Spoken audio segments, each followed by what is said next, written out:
Hello everyone, how are you doing? This is Daryl Guberman, CEO of Guberman PMC LLC, a quality consulting firm here in Connecticut. As of August of 2023, we've been open for 12 years. My background being aerospace, medical implants, medical materials, printing, and plastic distribution, where we dealt with all the different industries. Today, this video is based on an article and also video that's going to be embedded in the description. This is about the link between J&J COVID vaccine and blood clots. QA expert Daryl Guberman explains. I'm going to show you the intertwining of quality organizations as the American National Standards Institute, which has been around over 104 plus years. And they took over complete control of the American National Crediting Board in 2018, December. We're going to show you a little bit of background on this. We want to let you know that before we continue, there's a word called obfuscation, which is a distortion of things. That's why they have so many acronyms within the context of quality, to distort your mind, to make you confused as a business owner and out there in the wonderful world of our society. So the first thing we're going to do is we're going to get into a little bit of a background per se. This video may be a little bit long. We're going to try to hasten it. Sit back and watch us. At Harvard University, they had a professor, Dr. Charles Lieber, who was a specialist in both biological and electronic nanotechnology. He was a Chinese talent plan. What the Chinese do is they go around to all these universities and they pick the creme de la creme of the university professors. This guy, Charles Lieber, was the head of the chemistry department at Harvard University. When the whole thing broke of COVID, they arrested him. This is his actual contract. If you want a better picture of it, I would gladly send it to you, but he was a specialist. He got awards from the IEEE and NIH. I'm going to show you those as well, which they also sit on ANSI's board. Next to federal agencies that you'll see like the FDA, the CDC, NIH, etc. Now, Charles Lieber was a specialist. He was a Chinese talent plan. When Harvard University was asked, they said, I don't know. Do you know that he's working for China? I don't know. Of course, you know why they said that? Because they make millions of dollars, donation from China. Here is his actual, some of his awards that he got from the IEEE and NIH and on his nanotechnology, both biological and electronic. Harvard said, I don't know. Just remember that. We have different articles if you want to see them. Like this one where Pfizer had issues at the place where it was being manufactured, persistent recalls. You have now J&J says a batch of COVID vaccine failed quality checks in 2018. Actually 2017-18, you had scientists in the United States go over to Wuhan, China and talk to them, the BioLevel 4 lab. And they tried to warn our country about a possible escape because they didn't have, the scientists at Wuhan lab said that they did not have enough qualified people to work with those pathogens at that Wuhan lab. You also have the factor where, yes, the government got through, this is one of many, $3.7 million given to NIH and all that for research and development. Isn't that tender? You have also Pfizer, who skipped quality processes and standards, and you will see them in here in this video that they sit on ANSI's board with Johnson & Johnson, right over by the FDA, right by USDA, right by CDC and NIH, the FBI, FTC, DOJ. All these federal agencies are in bed together. This is the actual Chinese document. Written in English. This was around 2017 or so. We have this. If you want a copy of it, we'll gladly send it to you. You can email me at Daryl, DARYLTQRS @yahoo.com, or call me 203-556-1493. You will see this guy pretty soon, Zhao Jinwu, over here. At the time this was taken in Wuhan, China, he was issuing a laboratory certification. He was also at the time the chairman of the American-based International Accreditation Forum, which is an association of international accreditation bodies. All the bodies that sit there are equivalent in accreditation to the American National Standards Institute and the American National Crediting Board. They are basically underwriters for the IAF and also the International Laboratory Accreditation Cooperation in Australia. So you have him sitting there as the chairman of the IAF and also the chief executive of the China National Accreditation Services. At the back of the bus, as they say, you have the factor of the upcoming second workshop in Wuhan, China, between May 17th and 19th, 2017, several years prior to the release of the COVID virus. And you'll see the very first order of business is gain of function research. You had Mr. Fauci under deposition to Rand Paul out of Kentucky, stating that he had no idea about gain of function when in 2017 they were discussing it. You also have in 2019, the CDC came out with a document for training virology labs. This is 2019. We'll gladly send you this as well. I think they got it out real quick. This was May 2019. So they had to put something out real quick while the virus was flying. The only Chinese laboratory mentioned in this entire document is no other than Wuhan, China.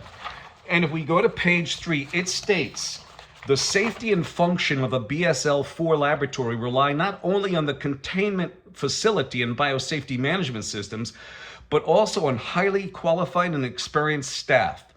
Many recorded laboratory accidents are related to personal error. Qualified staff ensure the efficacy and the safety of laboratory containment. We have developed BSL-4 laboratory user training program in 2017 to provide continue on-the-job training. Well, as I showed you before, they were warned. America was warned about the situation about having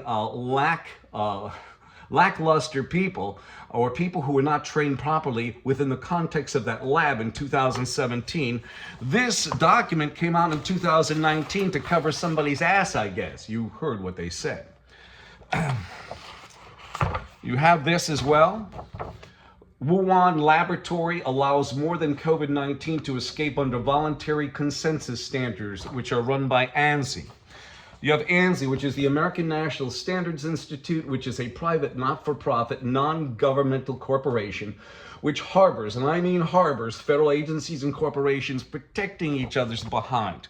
Like Boeing, who fudged documentation on their aircraft. You have Kobe Steel, who supplied that material to Boeing that also fudged documentation. You have Pfizer and Johnson & Johnson skipping quality processes and standards, okay? You also have Lockheed Martin, all of them sitting on ANSI.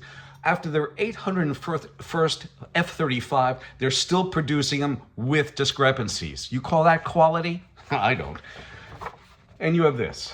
As I showed you before, you know the whole situation. Randy Doherty, Vice President of ANAB, Chairman of the IF in 2015. He's also the principal on the IF tax form. Handed over leadership to this communist Chinese national, Zhao Jinwu. He was both the chairman of the IAF Incorporated in Delaware and also the China National Accreditation Services, as I showed you, who certified the laboratory. He is also mandated by his country of origin, Communist China, to take anybody's data that he deals with from the China National Intelligence Law, Article number 7. You have ANSI taking over complete control over ANAP, and this is only a sample of both federal agencies and corporations. And as I showed you, ANSI took over complete control over ANAB in 2018. They were also at the time when China was sitting on the IF as the chairman. You have them sitting there as well. So basically all those federal agencies that sat on ANSI, I'll tell you right now, they got hacked and they're still getting hacked. FBI, FTC, they all did. ANAB is an underwriter. ANSI ANAB is an underwriter for the International Accreditation Forum in Delaware, and also the International Laboratory Accreditation Cooperation in Australia. If you want to look it up and find out, this is the actual, one of the government contracts we have that states in the context of the contract, standard operating work order. It basically says it must be ANSI, ANAB, labeled by IAF, and ANSI, ANAB are underwriters for the IAF and also ILAC. You have what an underwriter is here.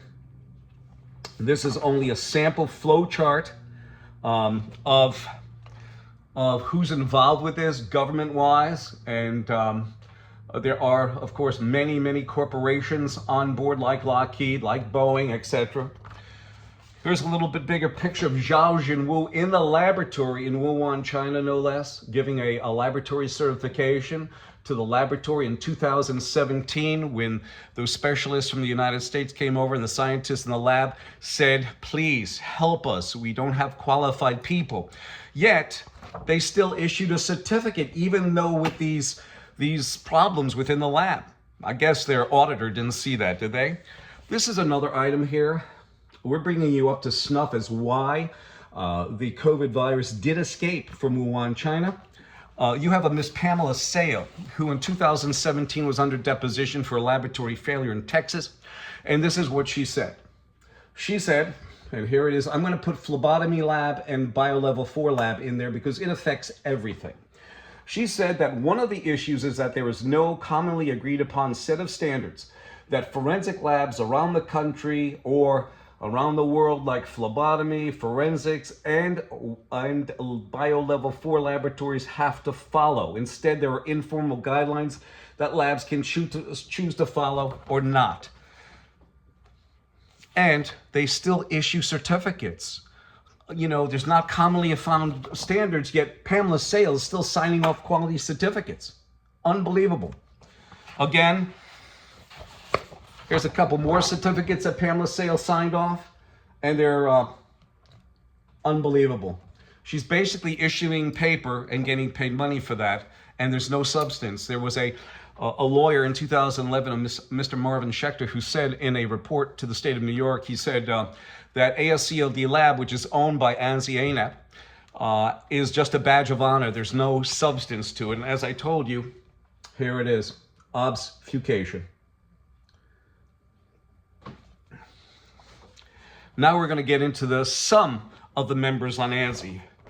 You have the FDA sitting on ANSI, and the FDA in 2018 approved ANAB, and by the way, at that time they were sitting on the board of ANSI ANAB. They sit on the board of ANSI along with ANAB, and look at that, they approve them for third-party audits.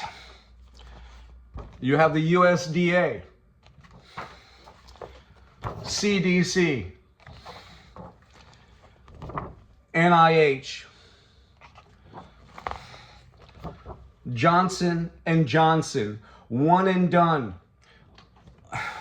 I know several people who got the one and done and ended up with blood clots in their lungs, and we have an article down below put out by Yale School of Medicine that, you know, basically enhances your knowledge concerning J&J and the situation about blood clots from Yale University. And by the way, Yale gets money from China too.